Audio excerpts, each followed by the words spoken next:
एक छोटे से गांव नारायणपुर में एक सीधा सादा आदमी रहता था, रामलाल। लोग उसे रामू काका कहते थे।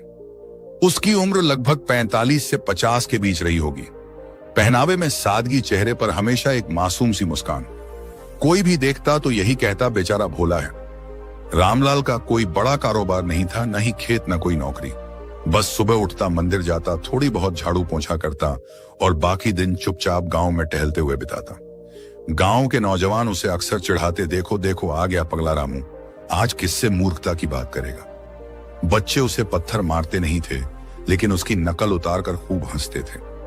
कई बार तो लोग उससे जानबूझकर उलटे सीधे सवाल पूछते ताकि वो कोई अजीब जवाब दे और सब हंसी उड़ाएं। लेकिन रामू काका कभी गुस्सा नहीं होता, बस मुस्कुराता रहता और आगे बढ़ जाता। गांव में एक अजीब बात सभी को परेशान करती थी। रामलाल के पास कोई काम नहीं था, लेकिन हर सोमवार को वह मंदिर में 50 रुपए, 100 रुपए या कभी कभी 500 रुपए तक चढ़ा देता। कभी बच्चों को मिठाई बांटता, कभी बुजुर्गों के लिए दवाई लाता। एक दिन गांव का सरपंच बोला, देखो भाई, कुछ तो गड़बड़ है। रामलाल जैसे आदमी के पास इतना पैसा कहां से आता है। तभी गांव के कुछ होशियार लड़कों ने मिलकर एक योजना बनाई। रविवार की दोपहर गांव की चौपाल पर सबको बुलाया गया।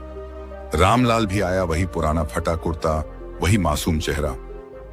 सरपंच ने भीड़ के सामने 2 नोट निकाले, 10 रुपए का और 100 रुपए का, और रामलाल से कहा, रामू, इनमें से जो ज्यादा मूल्य का नोट है उसे उठा ले। रामलाल ने बिना एक पल सोचे 10 रुपए का नोट उठाया। भीड़ जोर से हंसी। देखा, इसीलिए तो कहते हैं पगला है। एक बच्चा चिल्लाया, रामू काका को तो गिनती भी नहीं आती। रामलाल बस मुस्कुराया और वहां से चला गया। किसी ने ध्यान नहीं दिया कि उसने 10 रुपए का नोट चुपचाप जेब में रख लिया था। गांव का एक होशियार लड़का था, गोपाल। वह अक्सर रामलाल की गतिविधियों को देखता रहता था। उसे शक था कि यह आदमी उतना सीधा नहीं जितना दिखता है। उसने तय किया, आज पीछा करूंगा। रामलाल जब घर पहुंचा, गोपाल चुपचाप उसके पीछे पीछे गया और थोड़ी देर बाद दरवाजा खटखटाया। रामलाल ने दरवाजा खोला। अरे गोपाल, आओ बेटा, क्या हाल है। गोपाल सीधे मुद्दे पर आया। रामू काका, आपने 100 रुपए छोड़कर 10 रुपए क्यों उठाया? आप जानते तो हो ना कि कौन सा बड़ा नोट है। रामलाल हंसा, फिर धीरे से बोला, बेटा तू बैठ, मैं तुझे कुछ दिखाता हूं। वह कमरे में गया और एक पुराना सा बक्सा लाया। उस बक्से में 10 रुपए के नोट, 20 रुपए के नोट, 50 रुपए के नोट और चांदी के सिक्के भरे हुए थे।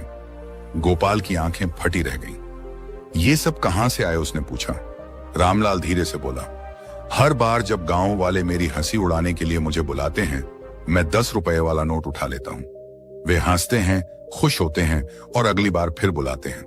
मैं हर बार छोटा उठाता हूं और हर बार कुछ लेकर चला आता हूं। कभी 10 रुपये, कभी मिठाई, कभी पुराने कपड़े। और एक बात बताऊं, गोपाल चुपचाप सुनता रहा। जिस दिन मैं 100 रुपए का नोट उठा लूंगा, उस दिन खेल खत्म हो जाएगा। लोग हंसना बंद कर देंगे, मुझे बुलाना बंद कर देंगे। उनके मनोरंजन की कीमत मैं अपने आत्मसम्मान से नहीं चुकाता, मैं उसे बुद्धिमानी से बेचता हूं। मैं जानता हूं कौन मूर्ख है, मैं या वो लोग जो हर बार मुझे बुलाते हैं। इस कहानी से हमें यह सीख मिलती है। गोपाल उस दिन समझ गया कि असली बुद्धिमान वह नहीं होता जो दिखावे में तेज हो, बल्कि वह होता है जो समय, अवसर और मूर्खता का सही उपयोग जानता है। गांव में अगले दिन से रामलाल की नजर से कोई आंख मिलाने की हिम्मत नहीं करता था। अगर आप जानते हैं कि आप क्या कर रहे हैं, तो दूसरों की हंसी को सुनिए, लेकिन उसे अपने रास्ते की रुकावट मत बनने दीजिए। अगर आपको ये कहानी पसंद आई हो तो इसे जरूर शेयर करें। मैं फिर मिलूंगा एक नई कहानी, एक नई सीख और प्रेरणा के साथ।